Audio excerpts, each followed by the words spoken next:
A very warm welcome, learners. Welcome to my channel Gurukul of Excellence. I am your mentor Rambai Yadav, and today we are going to start a very important topic, that is tenses. Tenses chapter of grammar. Okay, learners, जो tenses है वो grammar में बहुत important role play करते हैं, क्योंकि अगर आपको टेंसेस पता है तो डेफिनेटली आपकी जो राइटिंग स्किल्स है they are going to be very correct. Grammatically you will have most of the correct you can say answers. So it's very urgent to learn this concept very clearly, very attentively and do practice of this chapter. So let's start. शुरू करने से पहले आप example देखिए. I play, he dances. देखो first form use हुई है play, dances. Dances में क्या है, फर्स्ट फॉर्म के साथ एस और ईएस लगा है. यानी कि जब भी हमारी फर्स्ट फॉर्म आती है, आपने ये तो already I think first second class में ही पढ़ लेते हैं कि जब फर्स्ट फॉर्म या फर्स्ट फॉर्म के साथ एस और ईएस लगता है तो कौन सा टाइम रिप्रेजेंट कर रहा है वो, that is representing to present time.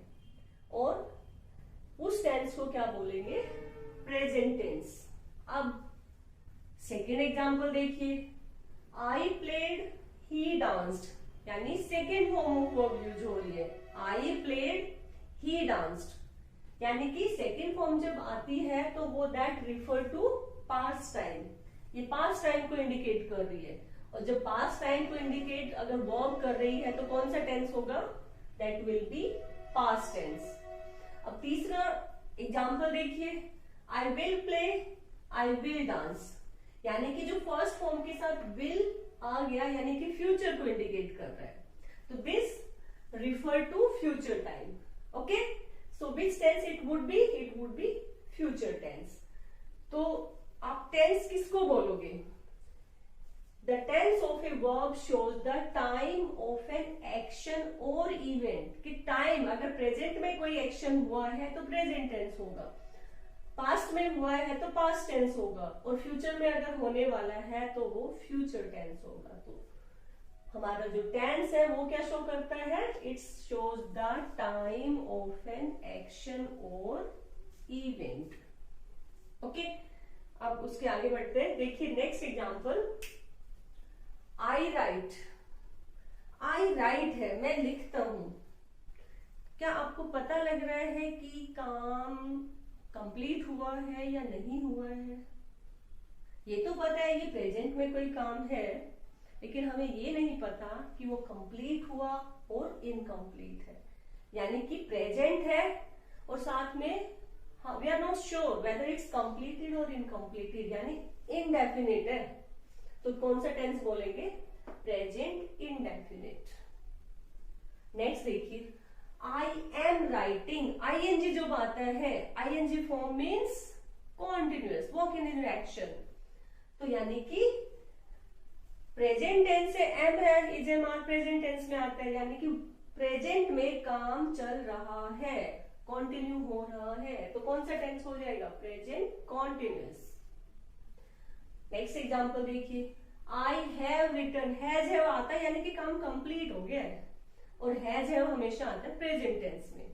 तो it says about the action that has been completed. यानी कि जब काम कंप्लीट हो गया, परफेक्ट हो गया, तो it will be perfect, present perfect tense. काम प्रेजेंट में है और कंप्लीट हो गया, it means present perfect tense.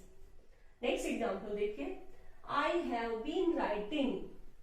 देखो हैव बीन, हैव तो मीन्स कंप्लीट हो गया, been writing means ING form है यानी कंटिन्यू भी है. यानी कि कुछ काम कंप्लीट हो गया और कुछ काम चल रहा है. अगर इस तरह की बात जो इंडिकेट कर रहे हैं, इट मीन्स ये कौन सा टेंस होगा, प्रेजेंट परफेक्ट कॉन्टिन्यूअस टेंस. तो आप टेंस वर्ड से और क्या इंडिकेट कर सकते, मतलब क्या होता है टेंस. एक तो ये हो गया, it tells us about the time of action. Second क्या हो गया, tense of a verb shows state of an action. State of an action means it's completed और नॉट कंप्लीटेड, और इट्स इन प्रोग्रेस, और some part is completed, some part is not completed. तो it tells us about the state of the action, कि हमारा जो action है किस state में है, indefinite में है, continuous में है, perfect में है या perfect continuous state में है. Next और क्या show करता है हमारा tense? Tense of a verb also shows about the completeness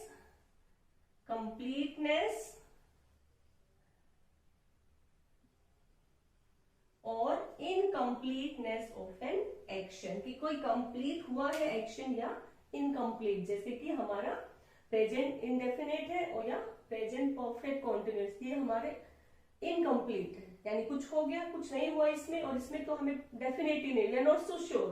और परफेक्ट में कंप्लीट हो गया. तो हमें जो वर्ब है उस टेंस की ये बताती है कि एक्शन हैज बीन कंप्लीटेड और इट्स इनकम्प्लीट.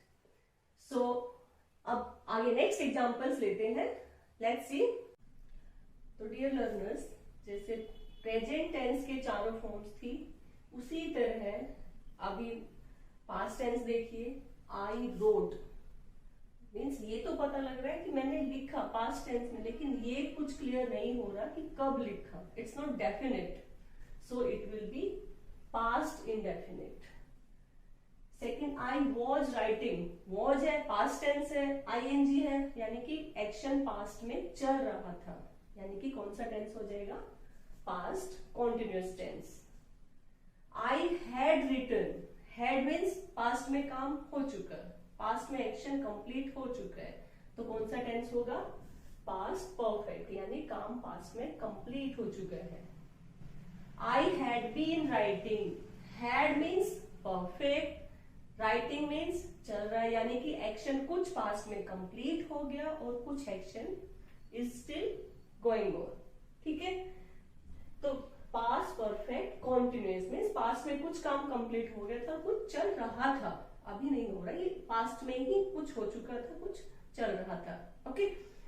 उसके बाद फ्यूचर टेंस में भी इसी तरह से होगा. जैसे आई शैल राइट, मैं लिखूंगा, लेकिन कुछ क्लियर नहीं हो रहा कि कब लिखूंगा, कहाँ, क्या, nothing is clear, so it is indefinite, future indefinite. I shall be writing, मैं फ्यूचर में लिख रहा हूंगा, कॉन्टिन्यूअस हो रहा होगा, तो means future continuous. I shall have written, कि मैंने फ्यूचर में ये काम कर लिया होगा, it means future perfect. And I shall have been writing, it means future perfect continuous tense. तो अभी मैं आपको एक टेबल बना के दिखाती हूँ, जिससे आपके माइंड में ये कंसेप्ट थोड़ा और क्लियर होगा. सो लर्नर्स, अब हम टेंस का कंसेप्ट एक विजुअल प्रेजेंटेशन के थ्रू क्लियर करते हैं. देखिए, मैंने ये टेबल बनाई है, इसको मैंने 3 पार्ट्स में डिवाइड किया है. पास्ट, प्रेजेंट एंड फ्यूचर, तीनों टेंस को रिप्रेजेंट करने के लिए. इसमें सेंटर में, हर टेंस के सेंटर में मैंने एक red black line, dotted line लगाई है, that represents the moment of action. देखिए ये वाली. ठीक है. अब जैसे मैंने बताया था कि हमें टेंसेस से पता लगता है कि एक्शन कंप्लीट हुआ है, नहीं हुआ है, और एक्शन कब हुआ था. ठीक है. तो एक्शन को रिप्रेजेंट करने के लिए मैंने रेड सिंबल लिया है. अब देखो, हमने इनडेफिनेट टेंसेस के लिए क्या कहा था कि इनडेफिनेट टेंस में हमें ये नहीं पता लगता कि एक्शन मीन्स कंप्लीट हुआ है या नहीं हुआ है. तो ये टाइम लाइन के सेंटर में है, वी आर नॉट श्योर, और इसके चारों तरफ डायरेक्शन है, it means we are not so sure कि ये एक्शन कंप्लीट हुआ या नहीं हुआ. तो दिस इज पास्ट में एक्शन हुआ, जस्ट लाइक रोड, तो इट इज पास्ट इंडेफिनिट. ये एक्शन है हमारा प्रेजेंट में हुआ, but we are not sure whether it is completed और not completed, it is present indefinite. और ये हमारा शैल राइट फ्यूचर का एक्शन है, but we are not so sure, it is future indefinite tense. अब ये देखिए, ये जो लाइन है ये हमारी टाइम लाइन से पहले स्टार्ट हो गया एक्शन और अभी भी चल रहा है, यानी कि, और कब का है ये, हम पास्ट की बात कर रहे हैं, वॉज राइटिंग, यानी कि ये हमारा जो एक्शन है शुरू हो गया और अभी भी चल रहा है, यानी कॉन्टिन्यूअस है. जो वेरी लाइन है that represent continuity. Was writing, it means this is past continuous tense, यानी कि जो पास्ट में कोई काम चल रहा था दैट इज पास्ट कॉन्टिन्यूअस। ये देखिए, ये प्रेजेंट का है, am writing, am is in present tense, काम स्टार्ट हो गया, still it's going on, I am writing, present continuous tense. अब हम शैल बी राइटिंग, फ्यूचर की बात कर रहे हैं और ये एक्शन फ्यूचर में चल रहा होगा, this is future continuous tense. अब देखिए नेक्स्ट, हैड रिटन, हमारी टाइमलाइन यहां है और ये एक्शन यहां पे कंप्लीट हो चुका है, यानी कि काम परफेक्ट हो गया, I had written a letter, तो this is past perfect tense. ये हमारा हैव रिटन यानी कि प्रेजेंट की वर्ब है और जो टाइमलाइन से पहले हमारा एक्शन कंप्लीट हो गया है, it mean this is present perfect tense. Next में हम फ्यूचर की बात कर रहे हैं, विल हैव रिटन, फ्यूचर में जो हमें कोई टाइम लिमिट दे रखी है उससे पहले हमारा एक्शन कंप्लीट हो चुका होगा, तो we will represent it like this and this will be future perfect tense. अब जैसे मैंने बताया था कि परफेक्ट कॉन्टिन्यूअस टेंस में क्या होगा, काम कुछ तो परफेक्ट हो गया, हमें ये पता होगा कि काम कब स्टार्ट हुआ था और वो उसके बाद उसी टेंस में उसी टाइम में चल भी रहा होगा, just like had been writing. तो ये हमारा एक्शन यहां से स्टार्ट हुआ, हमें पता है कहां से स्टार्ट हुआ था, लेकिन प्रेजेंट पास्ट में ये काम चल भी रहा था, I had been writing, okay. तो this is past perfect continuous tense. और ये हमारा हैव बीन राइटिंग, टाइमलाइन यहाँ है, हमें सपोज यहां से काम मैंने स्टार्ट किया प्रेजेंट में और अभी भी मेरा काम चल रहा है, ओके। तो this is present perfect continuous tense. अब हम फ्यूचर की बात कर रहे हैं, फ्यूचर के किसी टाइम गिवन में किसी पर्टिकुलर टाइम काम का क्या होगा, कुछ पार्ट हमें पता है कहां स्टार्ट हुआ था और कुछ पार्ट उसका कंटिन्यू हो रहा होगा, तो for that we will use will have been writing या shall have been writing, so that will be future perfect continuous tense. So learners table को ध्यान से देख लीजिए और जो विजुअल प्रेजेंटेशन है उसको थोड़ा दिमाग में पूरा अच्छे से बैठा लीजिए ताकि आपको टेंसेस का कंसेप्ट अच्छे से क्लियर हो जाए और फ्यूचर में टेंसेस को लेके कभी परेशानी ना आए। हाँ तो लर्नर्स, अब हम स्टार्ट करने जा रहे हैं सारे टेंसेस में सेंटेंसेस कैसे बनते हैं। तो पहले देखते हैं इनडेफिनिट टेंस का। प्रेजेंट इनडेफिनिट टेंस, इसमें क्या होगा, सबसे पहले सब्जेक्ट होगा, उसके बाद first form of the verb होगी और थर्ड पर्सन सिंगुलर्स के साथ वर्ब की फर्स्ट फॉर्म के साथ एस या ईएस लगेगा। अब थर्ड पर्सन सिंगुलर्स क्या होते हैं, ही, शी, इट और any singular proper noun name, ठीक है। तो इस बात का ध्यान रखना है कि थर्ड पर्सन सिंगुलर के साथ एस या ईएस लगाना है और उसके बाद ऑब्जेक्ट होगा। इसके साथ हम एग्जांपल ले लेते हैं, आई प्ले। आई क्या है, फर्स्ट पर्सन है तो only first form of verb आ गई। अगर हम ही, शी या इट ले लेते हैं या किसी पर्सन का नाम ले लेते हैं तो ही प्लेज, शी प्लेज। अगर हमें इसका नेगेटिव सेंटेंस बनाना है तो आई प्ले का क्या बनेगा, I do not play, negative will be I do not play. और अगर हमें इसका नेगेटिव बनाना है, ही और शी प्लेज, तो क्या हो जाएगा, ही डज नॉट प्ले और शी डज नॉट प्ले। अगर हमें इंटरोगेटिव क्वेश्चन बनाना है तो जो इस टाइप के आई वाला है जिसके साथ only first form of verb आती है उनके साथ डू आता है, और जिनके साथ वर्ब की फर्स्ट फॉर्म के साथ एस या ईएस लगता है उनके साथ डज आता है। और जब आगे डज आ गया तो जो हमने यहाँ पे प्लेज लगाया था ये पीछे एस नहीं आएगा क्योंकि डज में ऑलरेडी ईएस आ चुका है, ओके। इस बात का आपको ध्यान रखना है। तो I play will change into interrogative like this, do I play, and he plays will change into does he play और does she play। अगर आपको इंटरोगेटिव नेगेटिव स्टेटमेंट बनानी है, डू आई नॉट प्ले और इसको आप ऐसे भी लिख सकते हैं डोंट आई प्ले, और आप इसको जो डज ही प्ले था इसको कैसे बनाओगे, does he not play and doesn't he play. तो आपको बड़े ध्यान से फॉर्मेशंस का ध्यान रखना है। Now we are coming to past indefinite tense. Past indefinite में क्या है, आपको पता है पास्ट में क्या होगा, there will be always second form of verb. Okay, V2 second form of verb will be there. अब आपको नेगेटिव लिखना है। How will you write, I did not play. Learners keep in mind did के साथ हमेशा first form आती है, D के साथ हमेशा फर्स्ट फॉर्म ऑफ वर्ब आती है। ठीक है, आई डिड नॉट प्ले। अब आपको इंटेरोगेटिव बनाना है, डिड आई प्ले, और इंटेरोगेटिव नेगेटिव में क्या होगा, डिड आई नॉट प्ले। इस तरह से भी लिख सकते हो, और कैसे लिख सकते हो, डिडंट आई प्ले। तो ये थी पास्ट इंडेफिनिट में कैसे सेंटेंसेस लिखने हैं। अब आते हैं future tense, future indefinite tense. देखो इसमें क्या होगा, सब्जेक्ट के साथ विल या शैल होगा, then first form of verb and then object. तो कैसे लिखोगे, आई विल प्ले या आई शैल प्ले। नेगेटिव में क्या हो जाएगा, I will not play. Interrogative, will I play, and interrogative negative will be will I not play। और इसको हम want, will not की शॉर्ट फॉर्म क्या होती है, ये मिला के बनता है want। This is will not, want I play। और shall not की शॉर्ट फॉर्म क्या होती है, shan't।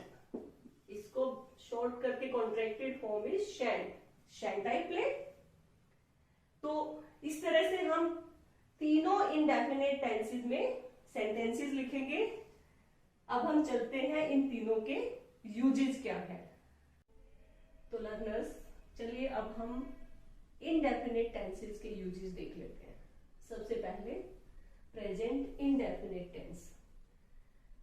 Present indefinite tense is used to express habitual actions, यानी कि जो एक्शन हम डेली में करते हैं, जो हमारे रूटीन वर्क्स होते हैं, उसके लिए हम प्रेजेंट इंडेफिनिट टेंस यूज करते हैं। Just like suppose I say I go to school, I watch TV, I cook food, I play video game. तो means the work which we do daily, for that we use present indefinite tense. Second, present indefinite tense is used to express general or universal truth. General truth, like suppose I say water freezes at 0 degree Celsius, water boils at 100 degree Celsius, 2 and 2 make 4. Or just like universal truth, the sun rises in the east, the sun sets in the west. So means for that we will use present indefinite tense. Next use is to express something or affect which is true at present, कि जब हम कोई बात कर रहे हैं उस time पे जो फैक्ट हो उसको एक्सप्रेस करने के लिए हम यूज करते हैं present indefinite tense. Suppose I say she takes online class, the train always stops here. Suppose this is in my city, all the trains stop here, तो that is a fact. Next, present indefinite tense is used for quotations. If you are mentioning somebody's words, तो उन words को हम quotation marks में inverted commas में जो express करते हैं उसके लिए हमेशा present indefinite tense ही use होता है। Suppose I say he says don't disturb me, Gandhi ji says non-violence is good। तो जब भी किसी के words को हमें as it is present करना है, then we'll use present indefinite tense. Next है जो प्रेजेंट इंडेफिनिट टेंस है, that is used to express an action which is planned in advance. Suppose करो कि देखो हर स्कूल्स की छुट्टियां क्या होती है मई में, तो schools close in June for summer. जैसे लीव्स है, लीव्स सॉरी ट्रीज है, ट्रीज सबके पत्ते का है ऑटम में झड़ जाते हैं, तो trees drop their leaves in autumn. तो मीन्स ऐसी चीजें जो ऑलरेडी प्लान जो हमें पता है। Next, to express past. अब ये वाला आपको थोड़ा कंफ्यूजिंग लगेगा, प्रेजेंट इंडेफिनिट पास्ट को कैसे एक्सप्रेस करते हैं। आप डॉक्यूमेंट्री फिल्म्स देखते होंगे, जब भी हमें किसी पास्ट के इंसिडेंट को बड़ा ही लाइवली बनाना है, बड़ा ही इंप्रेसिव बनाना है, बड़ा ही इफेक्टिव बनाना है, तो हम क्या करते हैं, पास्ट को प्रेजेंट में एक्सप्रेस करते हैं। फॉर एग्जाम्पल, मैंने एक छोटा सा इंसिडेंट लिया है पानीपत की 3rd बैटल का। तो क्या होता है, Akbar aims at Hemu. Suppose करो कि अकबर और हेमू की लड़ाई हो रही है, हो तो पास्ट में चुकी है, हम क्या सपोज करके चल रहे कि हमारे सामने हो रही है। तो अकबर एम्स एट हेमू, तो मैंने क्या यूज किया, aims, shoots arrow, shoots present indefinite, and Hemu falls down and he dies. तो मैंने पास्ट इंसिडेंट को प्रेजेंट में क्यों लिखा है, so that it becomes very lively, very interesting, and जो हिस्ट्री जैसा सब्जेक्ट जो बोरिंग है उसको आप थोड़ा प्रेजेंटेशन के थ्रू ऐसे समझाओगे तो ऑडियंस थोड़ा इंटरेस्ट लेती है। तो इसको हम प्रेजेंट पास्ट टेंस भी बोल सकते हैं, ठीक है। उसके बाद आप सबका इंटरेस्ट होगा क्रिकेट वगैरह की रनिंग कमेंट्री सुनने का, तो कभी ध्यान से सुनना। रनिंग कमेंट्रीज में भी प्रेजेंट इंडेफिनिट टेंस यूज होता है। यहाँ पे देखिए मैंने एग्जांपल लिखा है, Rohit passes the ball and Sachin hits it and it goes out of boundary and it sits. ध्यान से सुना running commentary. Most of the running commentaries they are in present indefinite tense. तो learners, these were all the usages of present indefinite tense. अब हम चलते हैं past indefinite के क्या क्या यूजेज हैं। First, it is use to express a past event और पास्ट एक्शन। कोई भी पास्ट का इवेंट या कोई action, I saw him, I met him, I played hockey, तो मतलब पास्ट में कोई इवेंट किया हो, कुछ इंसिडेंट हुआ हो, उसको एक्सप्रेस करने के लिए सिंपल पास्ट इंडेफिनिट यूज करते हैं। Second, to express a past habit. Suppose करो मुझे पास्ट की कोई हैबिट बतानी है, तो I visited temple every day, यानी कि पास्ट में मेरी क्या हैबिट थी, मैं I visited temple every day, ठीक है। Next, to express an action which lasted for a period of time in the past, कि जो पास्ट में कुछ समय के लिए हुआ हो। For example, I lived in this city for 2 years, यानी कि 2 साल में पास्ट में रही थी, तो उसके लिए क्या यूज होगा, I lived in this city for 2 years, I taught there for 5 years। तो पास्ट में कुछ टाइम के लिए अगर कोई एक्शन हुआ हो तो वो कौन सा टेंस होगा, पास्ट इंडेफिनिट टेंस का यूज होगा। तो अब चलते हैं फ्यूचर इंडेफिनिट टेंस के यूजेस पे।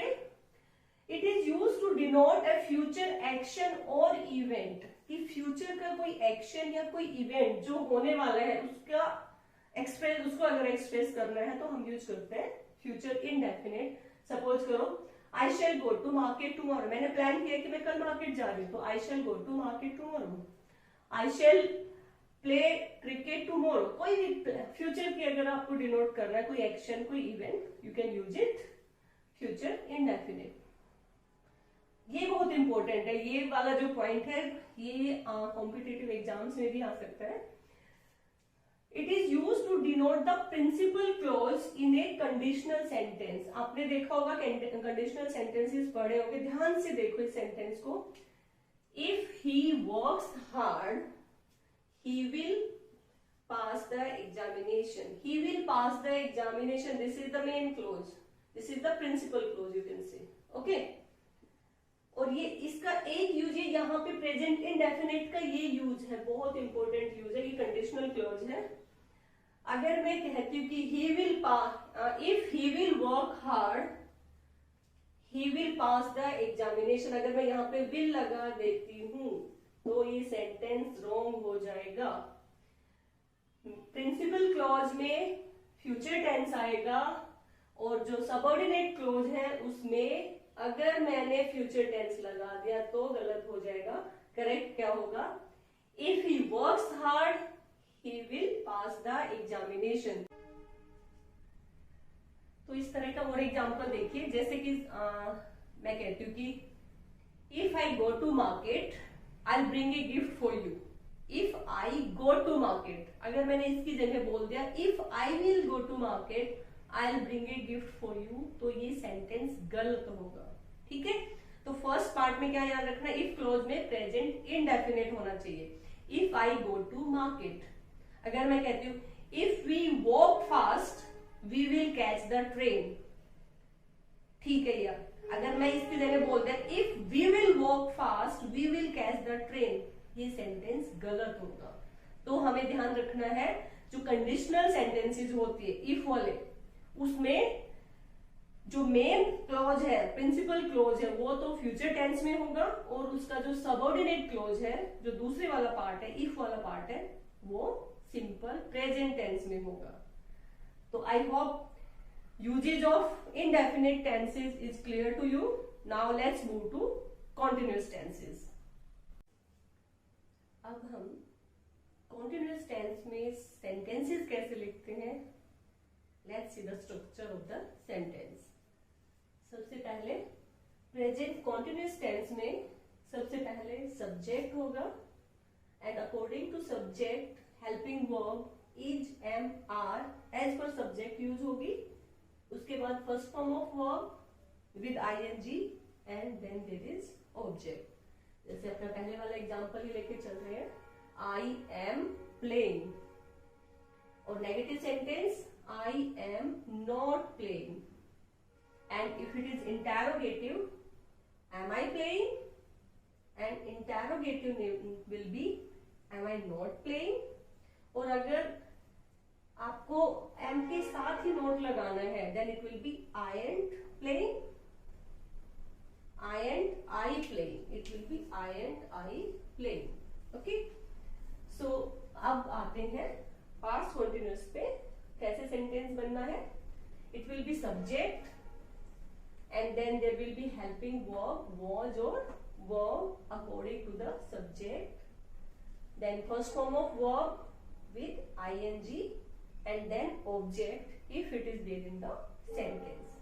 So let's see after example same, I was playing, present में am था, यहाँ पे हो जाएगा was, and negative will be I was not playing, interrogative it will be was I playing, interrogative negative will be was I not playing, and अगर आपको was और not को साथ लिखना है तो it will be wasn't I playing. Now let's see future continuous tense में sentence का स्ट्रक्चर कैसा होगा। Let's see this one, subject, then it will be will और shall as per the need of the subject, then be, then first form with ING and object.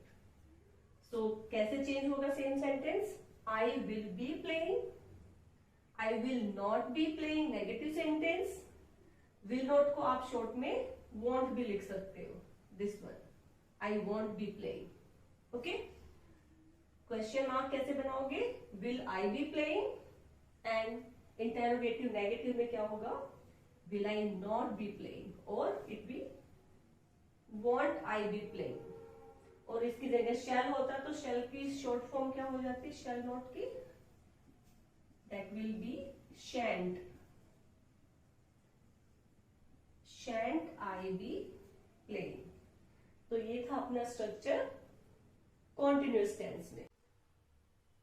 अब next हम start करते हैं uses of continuous tenses.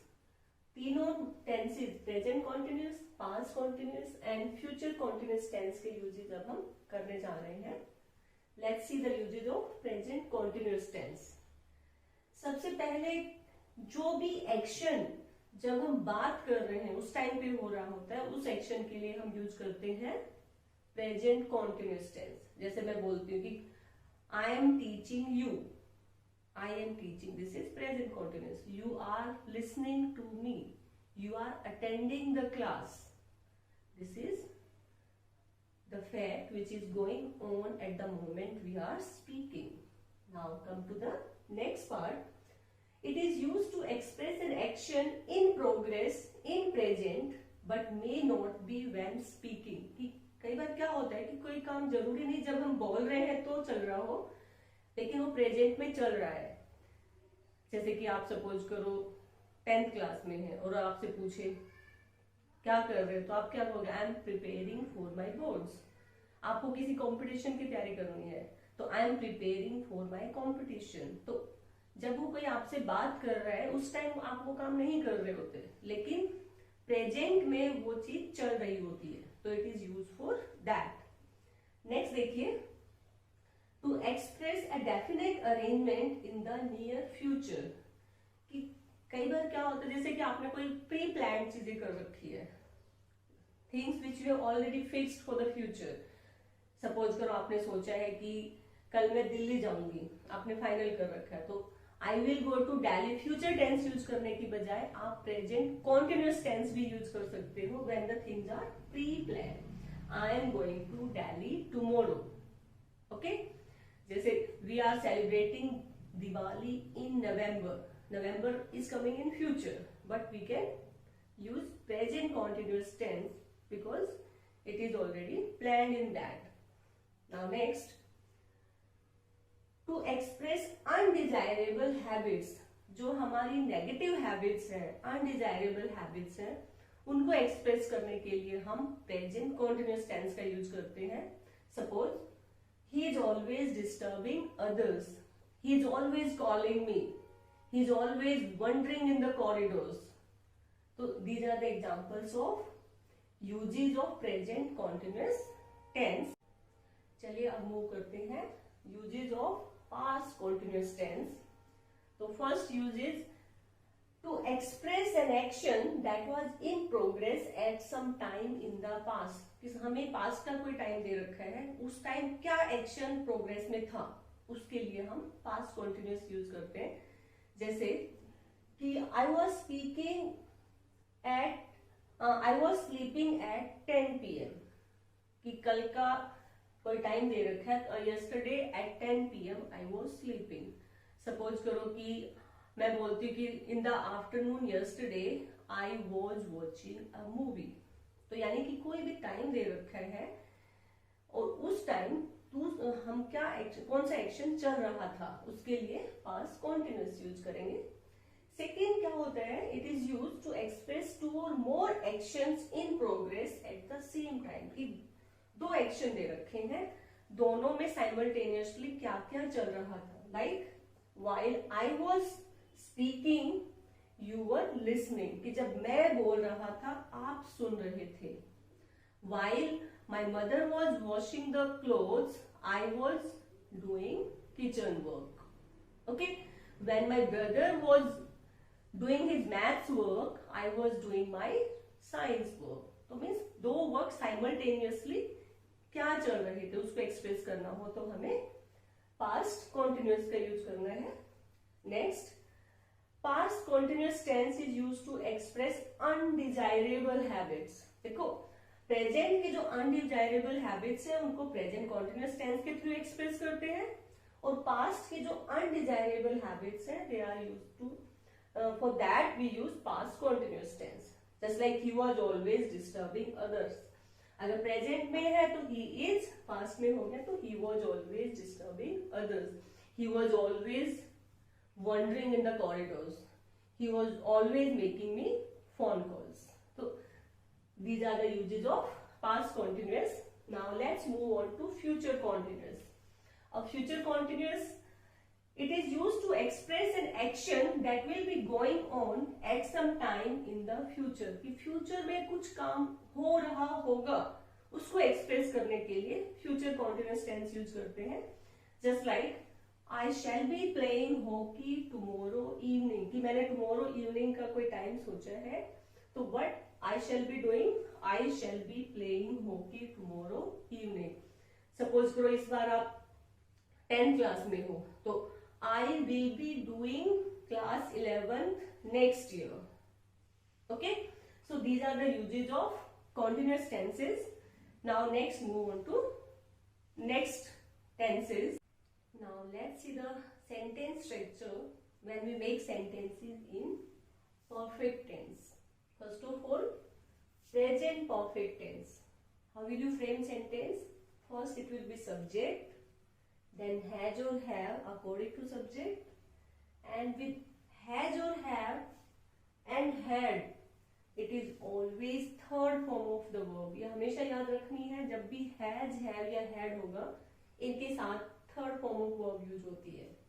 And in the last, if object is there, you will keep the object. So अपना same example लेके चलते हैं. I have played. Negative will be I have not played. Interrogative, have I played? And interrogative negative will be have I not played. You can write it haven't I played also. Now past perfect tense, how will you frame sentences?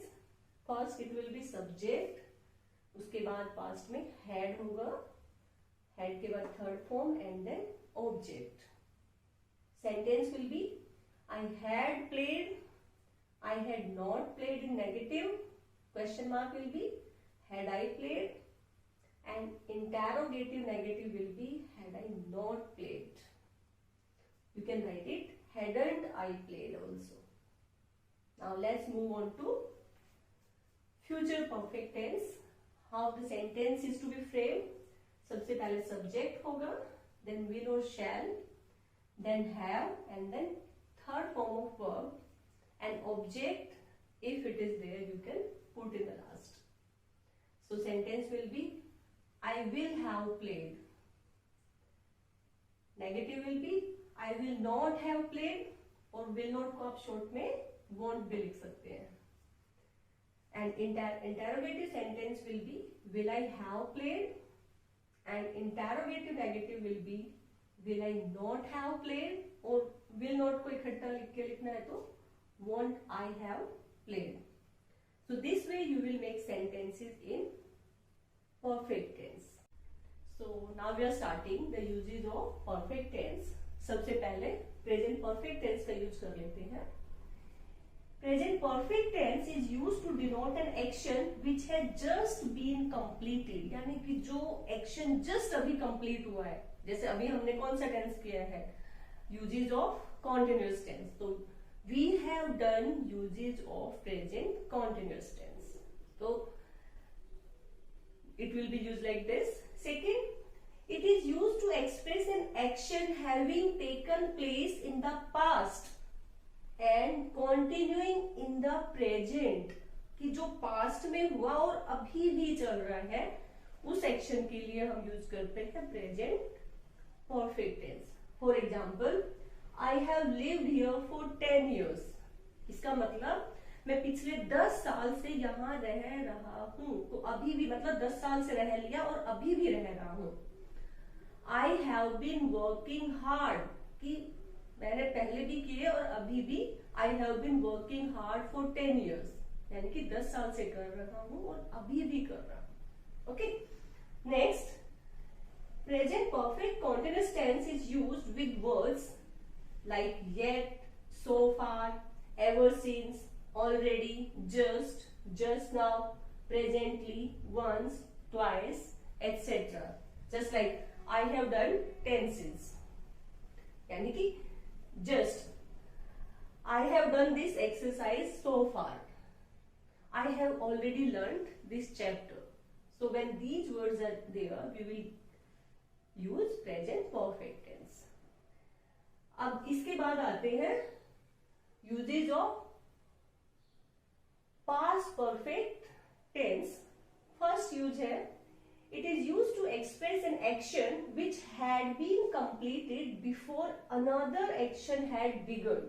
कि यानी past में जब कोई दूसरा action start हुआ उससे पहले जो हुआ उसको एक्सप्रेस करने के लिए हम यूज करते हैं past perfect tense. For example, the train had left when I reach the station.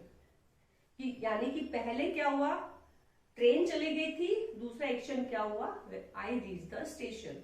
जैसे मैं बोलती हूँ कि सपोज करो कि मैं स्टेशन पे पहले पहुंची और ट्रेन बाद में गई, तो कैसे बोलेंगे, पहले क्या हुआ है, I had reach the station when the train left. यानी कि जो एक्शन पहले होगा उसके लिए यूज करेंगे पास्ट परफेक्ट और जो बाद में होगा उसके लिए यूज करेंगे पास्ट सिंपल। सपोज करो कि हम प्रेजेंट परफेक्ट का यूज पहले कर चुके थे पास्ट परफेक्ट, तो कैसे बोलेंगे? We had already done past perfect then present perfect. तो यानी कि दो काम हो जिसमें दोनों पास्ट के काम है, और जो काम पहले खत्म हुआ उसके लिए पास्ट परफेक्ट, और जो बाद में हुआ उसके लिए पास्ट सिंपल। सपोज करो मैं बोलती हूँ कि डॉक्टर के आने से पहले पेशेंट मर चुका था, तो पहले क्या हुआ? पेशेंट की डेथ, और बाद में कौन आया? डॉक्टर। तो how will make the sentence? The patient had died before the doctor केम। और अगर इससे उल्टा हो कि पेशेंट के मरने से पहले डॉक्टर आ चुका था, पहले एक्शन कौन सा हुआ है? डॉक्टर आया है, तो क्या बोलेंगे? The doctor had come before the patient died. तो इस बात का आपको ध्यान रखना है। अगले यूज पे चलते हैं। To express an unfulfilled wish. जो अनफुलफिल्ड विश होती है उसको एक्सप्रेस करने के लिए पास्ट परफेक्ट टेंस यूज करते हैं। I wish I had accepted this his offer. I wish I had taken humanities. I wish I had taken science. तो जो अनफुलफिल्ड विश होती है उसके लिए यूज करते हैं past perfect tense. Next use है past perfect tense is used to express an unfulfilled condition in the past. Unfulfilled condition means ये कंडीशनल सेंटेंस होगा, इफ वाला सेंटेंस होगा। Look here, if you had worked hard you would have pass. तो इसमें क्या होगा? यहाँ पे पास्ट परफेक्ट होगा और सेकंड में वुड हैव क्लोज होगा। If you had worked hard you would have past. If you had walked fast, you would have caught the train. Okay, so it is used in conditional sentences. Next, it is used to denote the actions which contains the words like already, before, till, since, etc. कि जो words जिनमें so now let's see how we will frame sentences in perfect continuous tense. First, in present perfect continuous tense, there will be subject, then according to subject it will be has or have, then been, then first form of verb with ing and object if it is there. So the same example which we have taken, how we are going to frame sentence. I have been playing. Negative will be I have not been playing. And interrogative, have I been playing? Interrogative negative will be have I not been playing? And you can write it haven't I been playing. You can also write it haven't I been playing.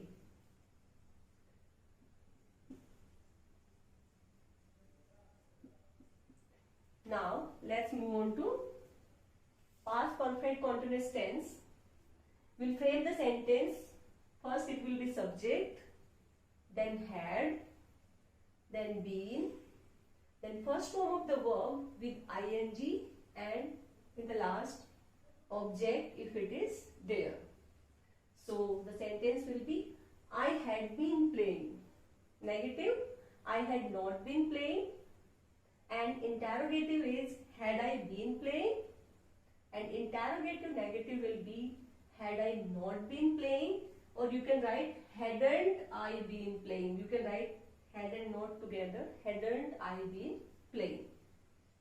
Now future perfect continuous tense, it will be subject first, then will or shall, then have, then been, then first form of the verb with ing and object if it is there.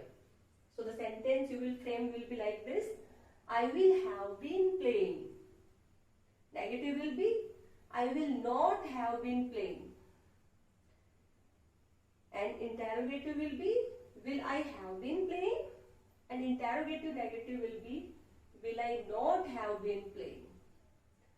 So this way you will frame sentences in continuous tenses.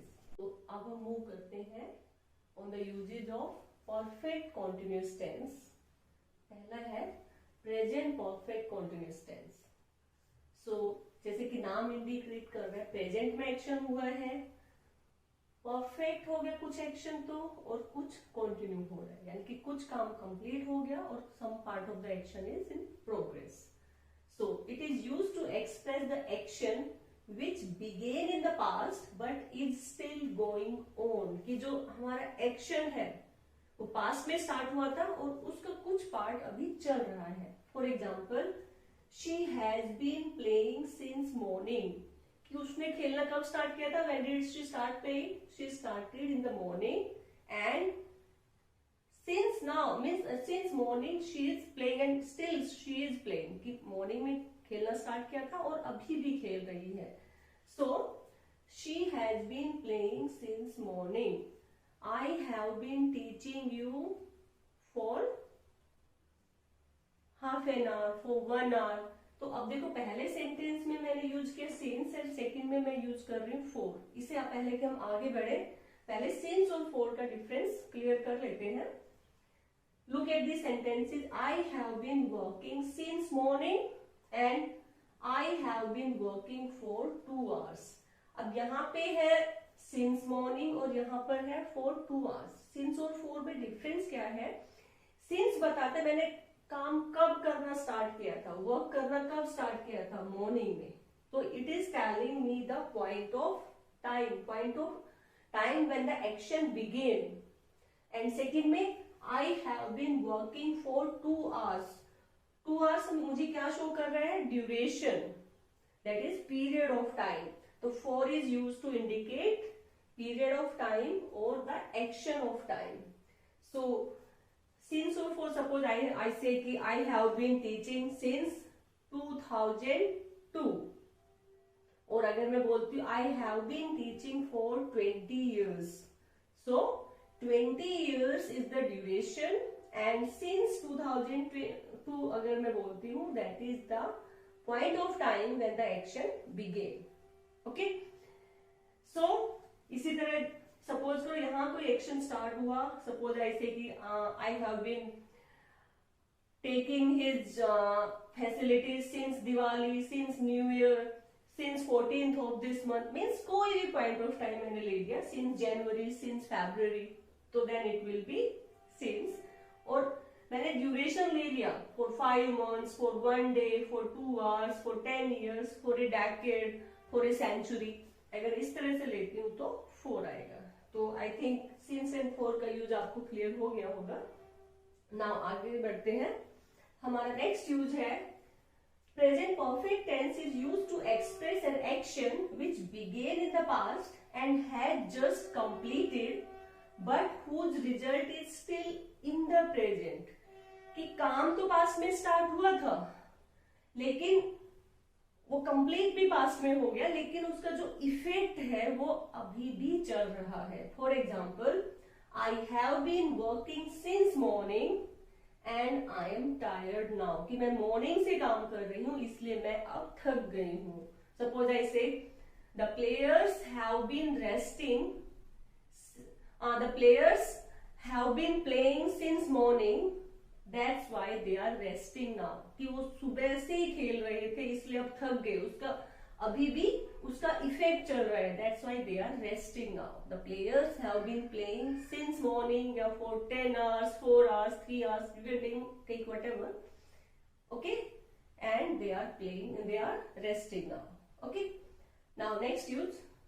Present perfect continuous tense is used with sentences beginning with for how long or since when. Suppose, for how long have you been learning this chapter?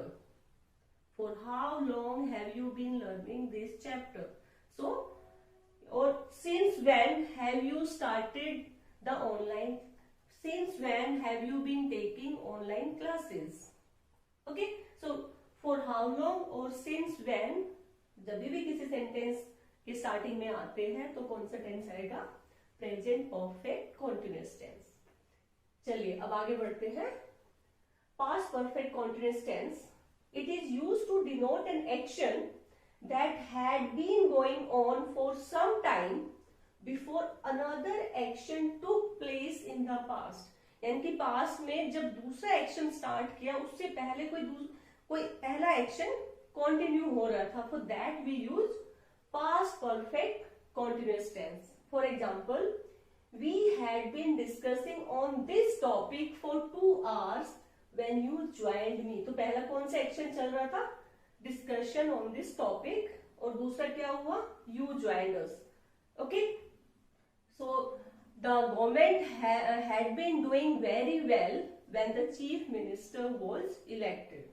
Okay, now next come on to the future perfect continuous tense. Future perfect continuous tense is used to denote an action that will have been going on at some point of time in future. कि future में किसी time पे हो रहा होगा कुछ time के लिए. For example, I will have been doing the job for 2 years by 2029. I will means the government will have been helping the poor for 10 years by 2030. यानी कि फ्यूचर में कोई काम किसी पर्टिकुलर टाइम पे जो चल रहा होगा, for that we will use future perfect continuous tense. So students, these were the uses of you can say the complete about the tenses, their formula, how they are used, and how to make sentences. I hope the sentences will, you can say the tenses will be clear. If you have any doubt, you can write in the chat box.